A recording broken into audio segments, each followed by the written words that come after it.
imagem de que o status social, ele vai muito além de se quando tem um preto realmente falando, um preto.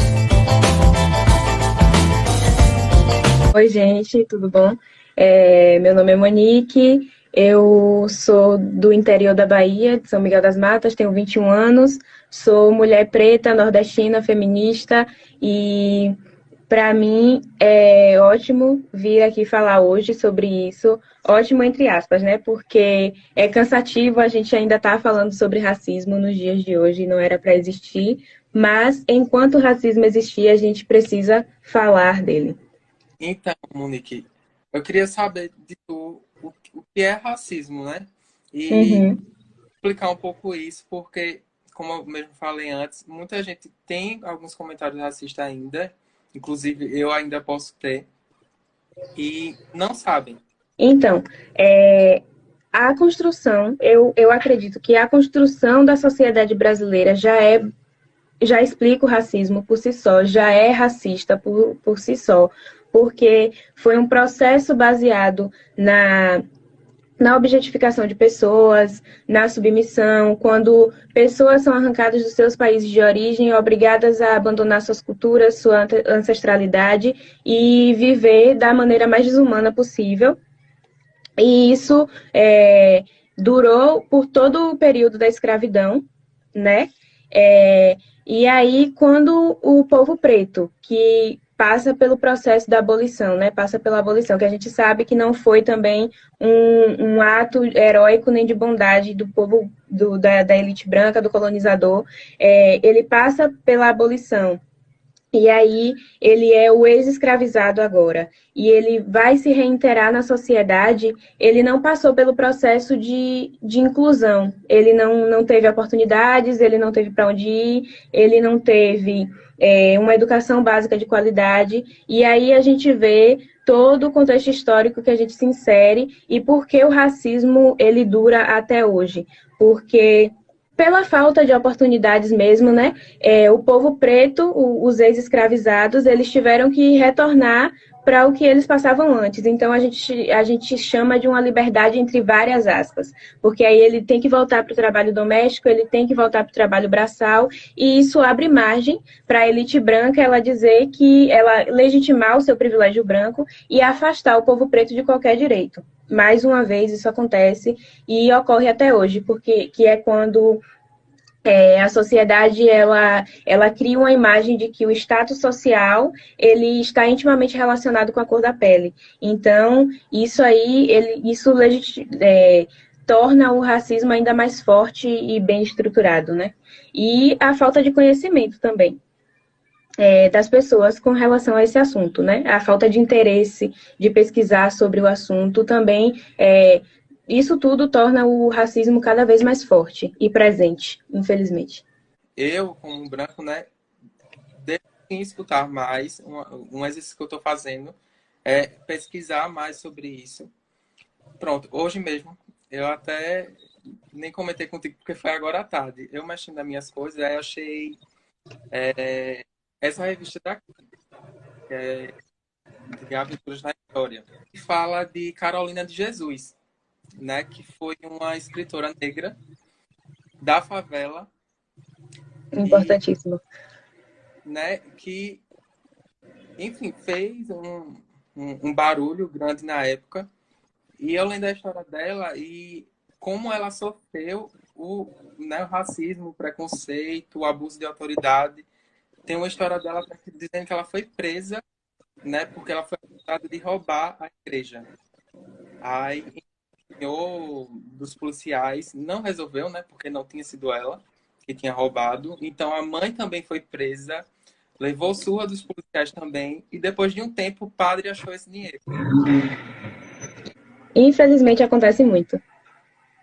E eu queria saber de tu se tu já sofreu algum tipo de racismo e como tu percebeu isso, se foi sempre. Uhum. Então, o racismo, como eu te falei anteriormente, o racismo ele é muito forte, muito estruturado e está enraizado na nossa sociedade.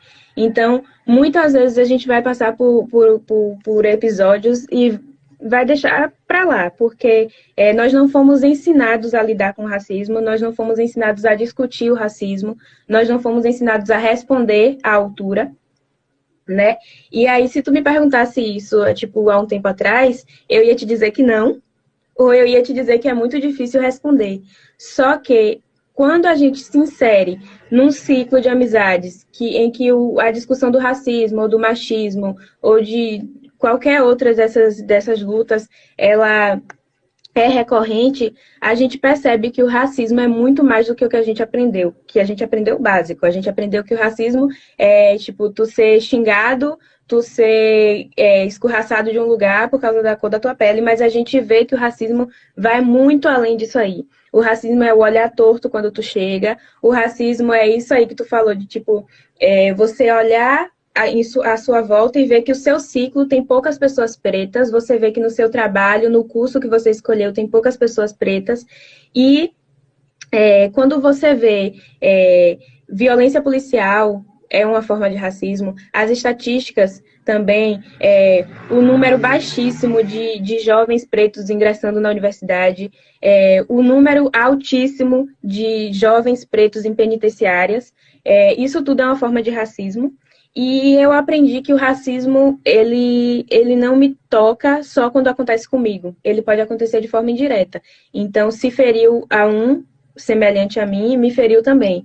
Então, eu lembro, eu tenho 3 pontos sobre o racismo que me marcam bastante, que o primeiro é uma cena que eu vi, que eu estava num ponto de ônibus, e aí tinha uma menina branca esperando também, e chegou um amigo dela, branco, e deu um susto, e aí ela falou, nossa, amigo, que susto, tal, e nem são os neguinhos que ficam de bicicleta na minha rua.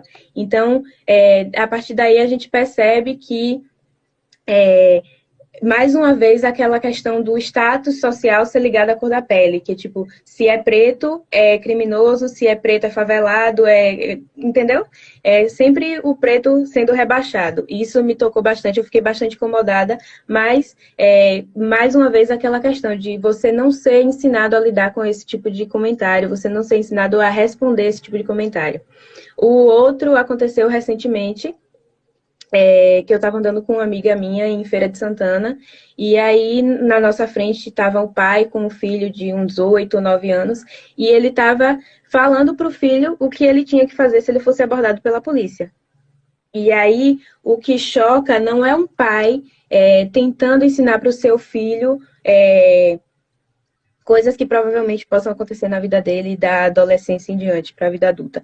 O que choca é uma criança de 9 anos ser submetida a esse tipo de explicação, de tipo, por causa da cor da tua pele, algum dia tu pode ser parado pela polícia sem motivo aparente e tu vai ter que agir dessa forma, porque senão tu vai preso ou senão tu vai apanhar.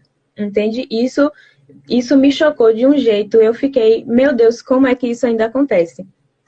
E a outra é que eu estava falando com uma amiga minha hoje que eu vinha gravar o vídeo e tal, e que eu ia falar sobre algumas formas de racismo, e eu não queria entrar nesse ponto porque o racismo, ele é tão bem estruturado, tão forte, que quando a gente pensa que, tipo, amenizou, que agora acalmou, que não vai acontecer mais, ele encontra uma nova forma de aparecer, ele encontra uma nova face para aparecer. E aí eu estava falando com ela sobre... E são questões que, se a gente for discutir, vai né, se prolongar aí. Mas é a hipersexualização da mulher e do homem preto, né? Que é aquela coisa de que tem corpão, tem bundão, e é aquela coisa toda de, tipo assim, quando você já vai crescendo com percebendo aqueles olhares e alguns comentários que, como tu disse, muitas vezes a pessoa ela não entende que isso é racista, ou ela entende também e quer continuar sendo, né? E aí eu já passei por isso, já passei por alguns episódios desse, mas é isso, o racismo ele é forte e enquanto ele existir a gente tem que falar dele até a gente conseguir derrubar. A nossa geração, eu acho que é a geração que tem que ensinar as futuras e tentar diminuir no máximo, derrubar o racismo.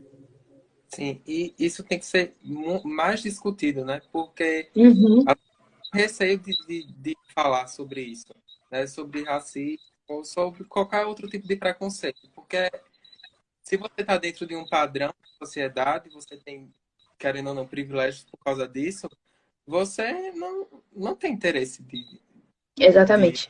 aquilo. E sobre, né, a presença do negro em vários ambientes. Por exemplo, na faculdade, né? Tu faz faculdade, eu dou também. Tu, Uhum. ou o sistema de cotas, Usei o sistema de cotas. o que tu acha, Usei. né, sobre ele? E- Porque na minha época do ensino médio, eu tinha um pensamento totalmente diferente do que eu tenho hoje, por exemplo. No meu ensino médio, eu pensava assim, por que um negro ele vai ter é, mais chance de entrar na universidade, né? Ter um bônus. E eu Uhum. não entendi aquilo na época. E depois que eu entrei na Exatamente. eu passei a questionar, sabe? E entender por que aquilo era necessário. E não só na universidade, como qualquer outro concurso, sabe? Uhum. Então, eu também tinha essa visão. Eu pensava, qual o critério que eles estão usando para separar a gente, para, entende? Para porque eu não posso disputar com uma pessoa branca se eu estudei, se eu me esforcei, mesmo eu sendo de uma escola pública, e a gente sabendo que o ensino da escola pública é diferente do ensino privado, né? Mas aí depois você entende que, visto todo o contexto histórico que a gente está inserido, todo o cenário que a gente está inserido, o sistema de cotas é mais do que necessário e foi uma medida de reparação que o governo encontrou. Só que eu acho que não basta só você e o governo investir no sistema de cotas, só largou lá o sistema de cotas. Eu acho que tem que ter um investimento na educação pública para, tipo, desde o ensino fundamental 1 até o ensino médio, o aluno tem uma educação de qualidade, mesmo sendo pública.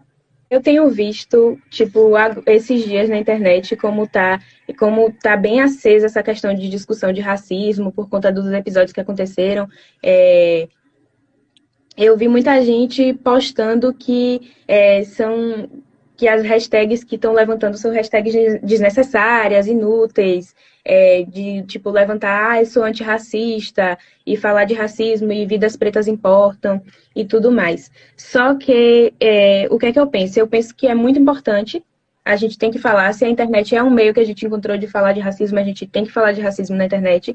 Só que não basta só você ir lá, hashtag Vidas Negras Importam, hashtag Eu Sou Antirracista, e não pesquisar, não se colocar no lugar de quem sofre o racismo, não ver um amigo seu fazendo uma piadinha, ir lá e sentar e conversar com ele. Olha, isso aqui é racista, isso aqui fere um povo e isso aqui tá errado. Então, vamos, né, estudar, abrir o leque e ver o que é que a gente está falando, como é que a gente está agindo com relação a isso. E outra coisa que eu vejo bastante é que, tipo assim, famosos falando sobre racismo, pessoas brancas falando sobre racismo, eu vejo que as pessoas comentam, ai, que necessário, que importante, eu precisava ouvir isso, eu precisava saber disso, mas que quando tem um preto realmente falando, um preto que se dispõe a falar, é tido como vitimista, ou que tá com muito mimimi, ou quando você vê um preto em ascensão também, que é chamado de pretosado, um preto que quer se aparecer, que quer falar e tal, quer inventar coisas para falar. Mas, na verdade, o que eu penso é que as pessoas têm que pesquisar mais, sim, tem que, se quiserem falar que são antirracistas, pesquise o que é que você está fazendo de errado, pesquise se você está usando alguma expressão racista que está ferindo ao povo preto. E pessoas pretas ocupem os seus lugares de fala, falem mesmo, se for para ser chamado de preto metido, seja um preto metido e consiga alcançar os seus objetivos. E é isso. Dê a cara a tapa e fale mesmo, não tenha medo, porque a gente passou muito tempo sentindo medo de falar e de discutir, e eu acho que esse tempo já passou e está na hora da gente discutir sim, de verdade.